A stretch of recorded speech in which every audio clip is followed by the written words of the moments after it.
Here we go.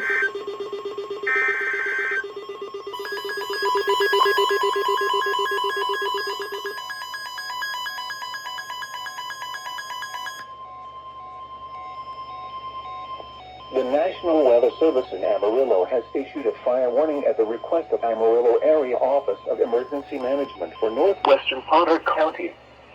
At 7:20 p.m. Central Standard Time, a dangerous wildfire was located over Valley de Oro, or 20 miles northwest of Amarillo, moving rapidly east at 3 to 5 miles per hour. Areas impacted: Valley de Oro and Tascosa Road, along with areas east of Tascosa Road. For other portions of northwest Potter County, additional information: smoke and fire will present a threat to life and property. Be prepared to evacuate quickly if requested and follow all safety instructions from local emergency management officials. Do not drive into smoke.